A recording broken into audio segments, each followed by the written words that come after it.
Hello and welcome back to Voyage of a Time Wonder. Today I am here for another episode of Reading Through My Family Tree, focusing on Victorian England.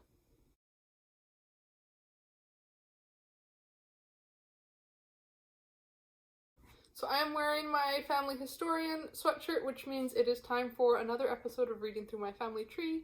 And this quarter I am focusing on one of my branches that had English roots, particularly roots in the Newcastle Tyneside area in the Victorian period. So I have a stack of some Victorian related books, as well as a few that I'm either listening to on audiobook or reading on ebook that I would love to discuss today. So to put myself in the mood to research my Victorian era ancestor, I am starting off this quarter reading Little Dorrit by Charles Dickens. This is one of Dickens' longer works, and it centers around a man who's returning after years in China after his father's death, coming back to England to kind of take over some of his business responsibilities. And our other main protagonist is Little Dorrit, who is a young woman who has grown up within a debtor's prison called the Marshalsea because her father got into debt and couldn't pay, and at that time that meant that the husband would get locked up, and most of the time the family would follow him into prison. So she was born in prison and has spent the first 20 to 25 years of her life living in this prison with him, although she is able to come and go throughout the day. So like all of Dickens' works, it has that wonderfully gritty Victorian atmosphere. It's heartbreaking at times, it's funny at times, and it's definitely setting the spirit for me to continue on with some of these fiction and non-fiction picks focusing on the Victorian era. So the next one I have, and I have seen this one all over Booktube within kind of the classics Victorian community, and that is How to Be a Victorian by Ruth Goodman. And this book is kind of formatted as a day in the life, so to speak, although it's kind of long, so it's not really as brief as just a day in the life. But you know, we start with getting up and getting dressed, grooming, exercise, breakfast. These are the chapters. The main business of the day, the midday meal, schooling, leisure time, evening meals, bathing, and behind the bedroom door. So those are some of the chapter headings. So it kind of looks at what it was like and how to be a Victorian through all aspects of their day-to-day life. So I think this will be really interesting in filling in some of the details that aren't necessarily revealed by the birth, marriage, death, census records that I find for my family. This is going to really fill in what it was like to actually live in the Victorian period and what their day-to-day life would have been like. So it has throughout different illustrations of inventions. We have a couple pages of color pictures of clothing, leisure time, advertisements, cooking. So I'm really excited to learn more about some of the aspects of Victorian life that maybe wouldn't be discussed within a novel or within historical documents. Then we have Victorian Villains, Prisoners from Newcastle Jail 1871 to 1873 by Redfern. And this, I would say, is the book that I'm the most excited about getting to. These are all portraits that were taken of prisoners in the Newcastle jail between 1871 and 1873. So Newcastle is the city that my ancestors lived in. So I feel like this book is going to be such an in-depth look into what life was like in the city. So the way this book came about is when people were imprisoned at this time, like convicted of a crime, they had this form filled out that included a photo and listed kind of some of the particulars about their appearance and what they were charged with and what their sentence would be. So there was a volume of these forms that has survived, and that is the volume that covers the years between 1871 and 1873. So this author has gone through the forms and has kind of gone through and told the stories of each of the people that were convicted of crimes during this time period, and kind of filled in details about like maybe finding photos of where the crime took place, or finding details about the businesses that were mentioned in the cases. So I think this is going to be super interesting. It's quite short, but it has so many beautiful pictures of what Newcastle looked like at the time. It's not as famous a city, obviously, as London, so there's not as many books written specifically about Newcastle, which is why I think this is going to be such a gem. Just the pictures they have included are absolutely incredible, like to get an idea of what it was actually like. This is one of the main bridges in Newcastle across the river. If you've ever been to Newcastle, you know that there's quite a few bridges across the river, and some of my ancestors lived about 3 blocks from the river, so this would be like likely what their view would have been like at the time. This is a picture from 1863, so absolutely incredible. I think this is going to be a little bit reminiscent of The Five, which if you've watched my nonfiction favorites video from 2020, you know I was absolutely obsessed with. I'm so hyped about this book, like I had to special order it from 8 Books because it's like one of these weird university, it's actually published by the Newcastle City Council and like nobody actually carries it or knows about it. So I had to special order it from the UK and I'm so excited to get to it. Then in looking for like a fiction story actually set in Newcastle, it wasn't super easy. I couldn't find very many that were specifically featuring Newcastle, but I did find the Jarrow Lass, or the Yarrow Lass, I'm not sure exactly how it's pronounced, by MacLeod Trotter. And this book is actually set in Tyneside, so in the area surrounding Newcastle, and it features a girl who grows up on a small farm and ends up falling in love with, I believe, the estate owner's son. And we're going to follow through and see what happens with her life. And the description says that poverty and the insecurity of her childhood will kind of follow her throughout her life. And this is the first book in a trilogy that follows then her daughter and granddaughter in the second and third book. So if I enjoy this book, I have another 2 to read that are all set in the Newcastle area. So I'm very much looking forward to reading a fictional account that comes out of Newcastle, and particularly one that deals with a character who grew up in poverty, because most of my ancestors at the time that were living in Newcastle were not well off. And tied into that, I have London Labour and the London Poor by Henry Mayhew.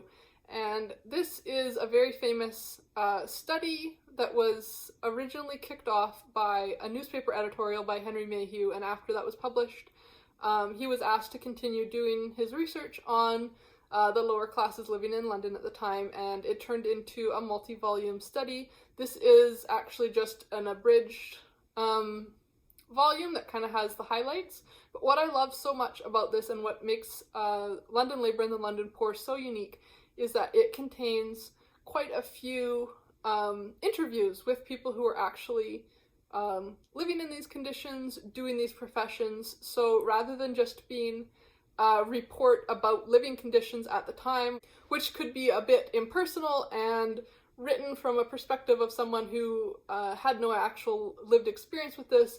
In this work, we are hearing from these people in their own voices and their own words.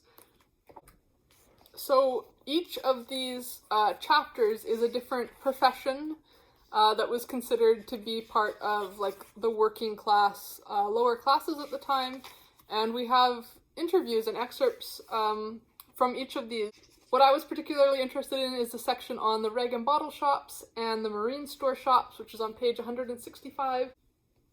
So that starts here and continues on over these 2 pages, and we have some interviews with actual marine store dealers. And why I am so interested in this is because my research has revealed that my 5 times great-grandfather, John Gordon, was a marine store dealer in Newcastle, and that was basically someone who ran a rag and bottle / pawn shop and would buy used salvaged goods off of street cleaners and then resell them. So it could have been selling anything from old rope, old containers, human hair. They sold human hair, grease and fat from like cooking establishments or butchering establishments. If you've read Bleak House by Charles Dickens, you might remember Mr. Crooks, who is a marine store dealer, and how the greasiness of his shop is a major plot point.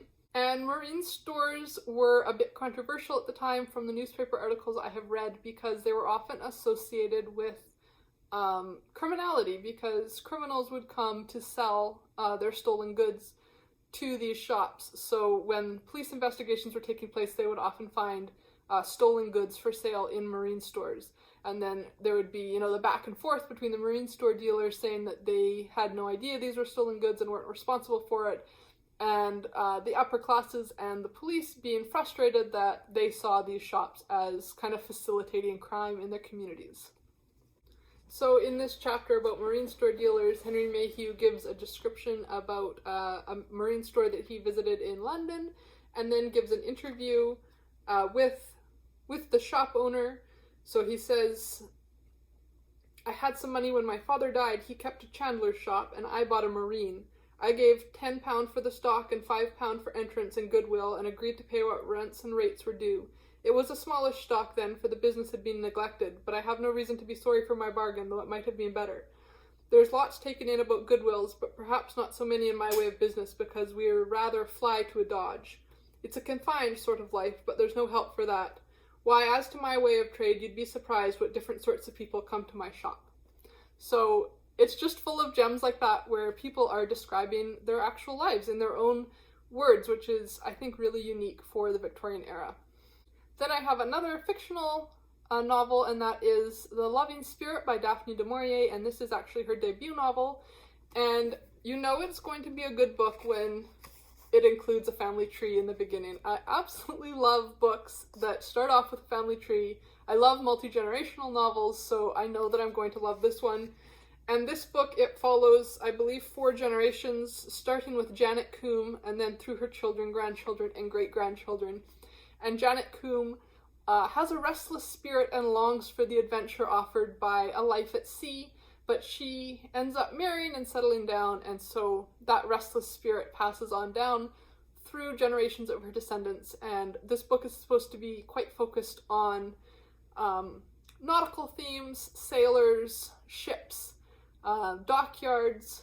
It has a boat builder as a main character, so all of these things are super interesting to me because some of my other ancestors in Newcastle's were sailors that were involved in what was called the coasting trade, which means they were involved in shipping routes that sailed along the coast of the UK, transporting goods from town to town. So Newcastle had a lot of coal mining, so they would have likely been taking shipments of coal around the country.